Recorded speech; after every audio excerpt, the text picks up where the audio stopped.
ساتوی پسرو وینو دا د شهیدانو کور دا د باتورانو کور دا د باتورانو کور دا د باتورانو کور دا د باتورانو کور ساتوی پسرو وینو دا د شهیدانو کور دا د باتورانو کور دا د باتورانو.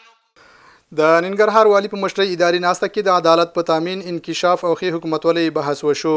ننګرهار والی حاجی مولا محمد نعیم اخوند په مشرۍ اداري ناسته کې چې پر مهال د ولایت مرستیال مولوي غلام رحمان حیدری، دفتر رئیس مولوي شاهد نورانی او د سکتوري ادارو رئیسانو حضور درلود.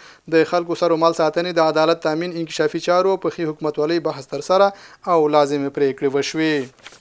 د ننګرهار د رنور ولسوالۍ سیمې مسؤلین وایي د ولسوالۍ کې د بزګرانو اقتصادي پیاوړتیا په موخه باغونه جوړ شوي او د بیلابیلو کښتونو د اصلاح شویو تخمونو مرستې شوي. بزګران هم دا مني چې باغداري او نور برخو کې ورسره مرستې ترسره شوي.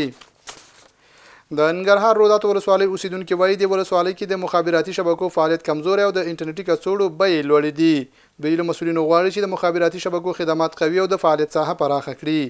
په ورته وخت کې د ننګرهار مخابرات او معلوماتي ټکنالوژي ریاست مسؤلین وایي د تیر پرتله انټرنیټ بیو کې د پام وړ کموالی راغلی او ولسونو ته د انټرنیټي خدماتو له قوي کېدو ډاډ ورکوي. او د ننګرهار د رنور ولسوالۍ مالداران وایي لبنیات د عوایدو ښه سرچینه ده. سیمه مسؤلین وایي د رنور ولسوالۍ کې د لبنیاتو راټولولو 9 مرکزونه جوړ شوي دي. ساتوی پسرو وینو دا د شهیدانو کور دا د باتورانو کور دا د باتورانو کور دا د باتورانو کور دا د باتورانو کور ساتوی پسرو وینو دا د شهیدانو کور دا د باتورانو کور دا د باتورانو